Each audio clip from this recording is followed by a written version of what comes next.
Rapaziada, Flamengo não tem mais time titular e reserva. Flamengo agora tem um padrão estabelecido por Felipe Luiz. Veja o que o Mauro César disse. Sem dúvida, eu acho que o jogo de ontem, André, ele serviu de cara para mostrar o seguinte: o Flamengo tem elenco para jogar a Copa do Brasil com um time que não é o principal, que não é o time do Brasileiro, que não é o time da Libertadores. E um time forte, especialmente nas primeiras fases. Ah, mas se o Palmeiras sortear e o Palmeiras de novo hoje deu o Real Madrid e City novamente na Champions League. Isso pode acontecer. O Flamengo passa por uma fase e tal, na outra fase sorteia o Palmeiras. Vai com esse time, amigo. Vai com esse time, paciência. Se for eliminado, foi. Pode ser eliminado pelo Palmeiras também com o time principal. Isso é estabelecer prioridades, metas, isso tem que ser feito. E o time que jogou ontem, além de ser um time forte, né? Ele apresentou muitas coisas legais. Primeiro, o comportamento do time, né? A postura. Vou usar a expressão que o Felipe Luiz utilizou lá em Brasília depois do Volta Redonda, né? Quando ele foi perguntado sobre perde e pressiona, né? Até para quem não entende por que perde e pressiona. Perde a bola, pressiona para recuperar a bola. Essa é a ideia dessa expressão. Mas ele quis ir além. Ele disse, não, eu não quero ser perde e pressiona. Eu quero ser um jogo pressionante porque eu não quero perder a bola. E foi exatamente o que o Flamengo fez contra o Volta Redonda e repetiu ontem diante do Sampaio Corrêa com um time totalmente diferente. O adversário não consegue sair para jogar. Ele fica acuado, com dificuldade para trocar 3 passes, não consegue chegar no campo ofensivo. Os zagueiros do Flamengo jogam dentro do campo do adversário o tempo todo. Claro, você, diante de adversários mais fortes, é mais difícil você fazer essa pressão. Você se expõe a jogadas de contra-ataque que podem ser perigosas, que são jogadores melhores, né? Tem tudo isso. Mas estamos falando de uma pré-temporada. Esses jogos são, na verdade, entre aspas, ensaios valendo 3 pontos, para que você tenha o time maduro, pronto, azeitado nas competições mais importantes, né? Brasileiro, Libertadores e a Copa do Brasil também, mais importante, claro, do que o Campeonato Estadual. O Flamengo poderia ter ganho 3 seguidas aí, chegou em 3 finais seguidas, né? E se ganhar mais uma, será o maior campeão junto com o Cruzeiro. Tem também a sua relevância, claro, não estou dizendo que a Copa do Brasil não vale nada, ela só não é mais importante que os outros 2 torneios. E o time de ontem, acho que ele mostrou isso, né? Que ele pode sim, o Flamengo pode ter um time forte, sem ser o time dos 11 considerados titulares. A atuação do Alan foi muito importante, porque é um jogador que está vivendo já há algum tempo uma crise técnica e a torcida pega muito no pé. E ele é um bom jogador, né? Eu acho que ele ontem conseguiu mostrar isso. É curioso, porque ele estava no noticiário com várias questões de problemas pessoais e tudo, mas isso, ao invés de abalar, parece que foi o contrário, o cara jogou bem. Geralmente isso acontece com qualquer ser humano. Você tem um problema pessoal sério, você, às vezes, no trabalho não consegue desempenhar tão bem. E ao contrário, ele estava com esse problema, muita gente estava comentando, poxa, o cara está com um monte de problema na vida pessoal dele, está na mídia. Não, foi lá e jogou uma boa partida. Teve um papel importante, né, do cara que vinha buscar a bola no meio dos zagueiros e conduzindo a bola ao ataque. O primeiro gol sai de um negócio que ele não costuma fazer, que é chutar pro gol. Ele dá um chute de fora da área, sai o escanteio, bate o escanteio o Luiz Araújo, gol de cabeça do Alan Cian.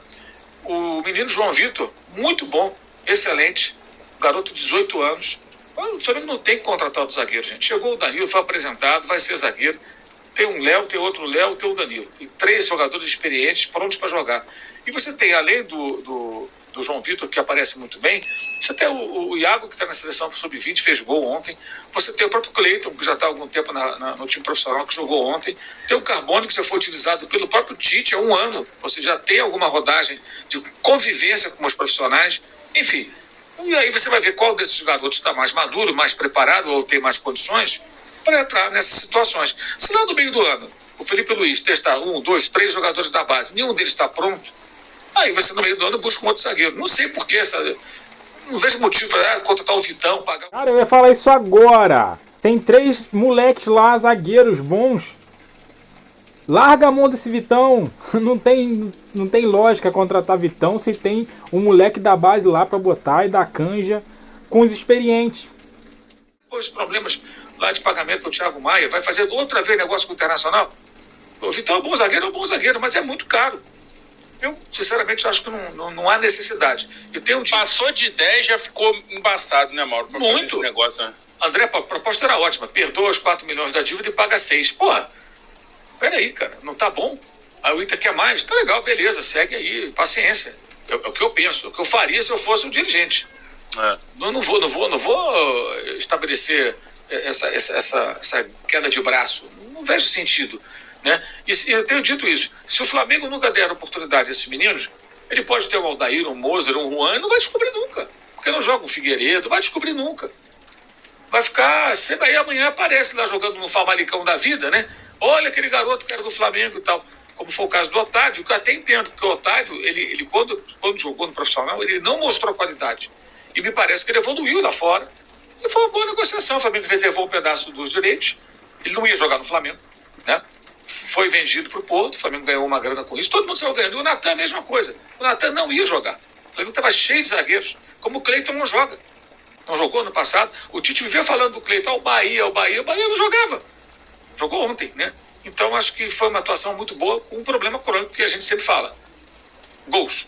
Transformar o volume e finalizações em gols. Isso o Flamengo continua devendo, precisa melhorar. O Felipe falou sobre isso logo no começo da coletiva. E gostei também de ver o Alcaraz mais solto.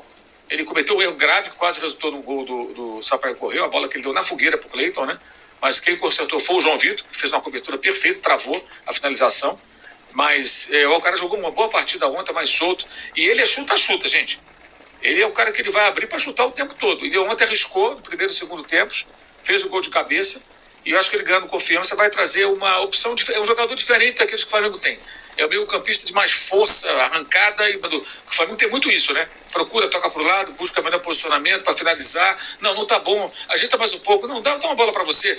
Acho que aqui... Não, ele já corta e vai pro gol. E ele quase fez um gol numa jogada bem legal. Que ele foi arrancando, foi abrindo espaço. O goleiro defendeu, na sobra o Juninho quase fez, acabou não conseguindo. E acho muito injustas as críticas que já veio o Juninho, né? Comparação com Carlinhos, de forma pejorativa, né? O cara mal jogou, gente. Acabou de chegar, estava lá na Azerbaijão. Calma, né? Esperar um pouquinho, né? Esse pessoal não aprende, né? São vários jogadores que começaram mal, que é natural, depois deram a volta por cima.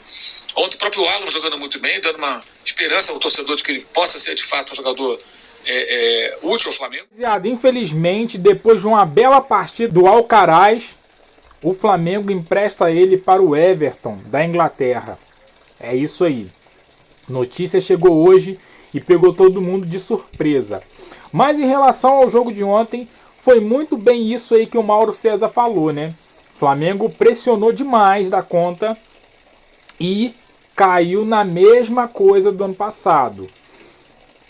Não consegue botar a bola lá no fundo das redes. Então esse é um quesito que o Felipe Luiz precisa aprimorar nesse time. Mas o Flamengo mostra um padrão de jogo para qualquer jogador que entrar. Qualquer jogador que entre no time, como já foi mencionado aí, a gente viu isso. No jogo passado contra o Volta Redonda, o Flamengo jogou com um time que tinha de melhor em mãos. E ontem jogou com um time misto, um time mesclado, reserva, né? E jogou muito bem também. Mas eu volto a bater na tecla. O Flamengo de Felipe Luiz precisa melhorar o quesito finalização. Como dizem por aí, a última bola precisa melhorar. E você, o que você achou do jogo de ontem, da análise do Mauro César e da transferência do Alcaraz para a Premier League? Deixa aqui no comentário, deixa aquele like, fortalece, se inscreva no canal, compartilha e eu fico por aqui até a próxima e valeu!